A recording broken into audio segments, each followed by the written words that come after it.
a bad attitude, however much they may know about their products, however much they may know all about the skills of selling or marketing, read it all, done it all, but they've got a bad attitude, they will never, ever be able to achieve their full potential. Would you agree with me on that? And is it something that we as a group of sane people say, that's the key? And as parents, that's the one thing that we want to get in our young people, is that attitude, the winning attitude, the right attitude, because then for the remainder of their lives, they will be able to kick in and go and achieve. If we look around the world of success, every bit of success, whatever we want to put it on, sport, singers, entertainment, artists, musicians, whatever it is, whenever we put the word success alongside somebody or a team, attitude kicks in. I've been doing a lot of seminars recently, and before the World Cup started, I won't be long on football for those who can't stand it, but I'll just quickly mention it. But people are saying to me, well, Richard, who's going to win the World Cup? I say, I'll tell you who'll win the World Cup. You want to know? It'll be the team with the greatest attitude. It will not be the team with the greatest skill talent.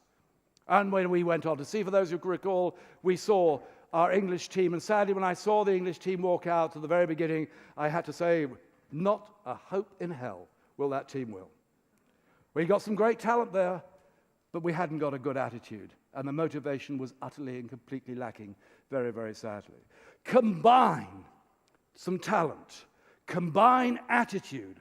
Wow, now you've got a formula, and an amazing formula for success. So I'm not diminishing in any way the skills.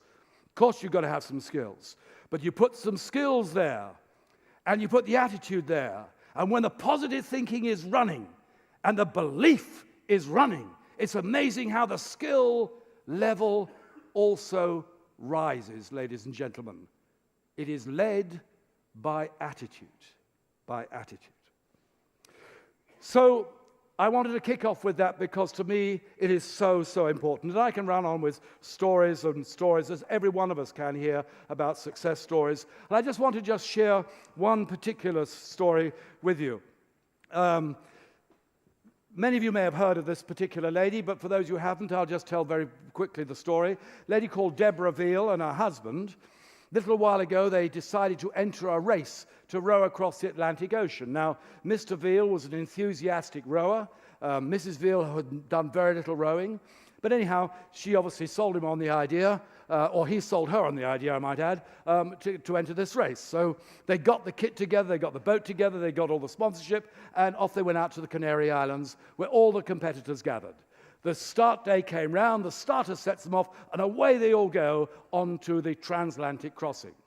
2 days into the race, Deborah Veal's husband suddenly discovered that he suffered from ocean sickness. I'll try and describe this to you. Basically, it's a very serious illness that means you are terrified of the sea. Now, that's not a good illness to have when you're about to row the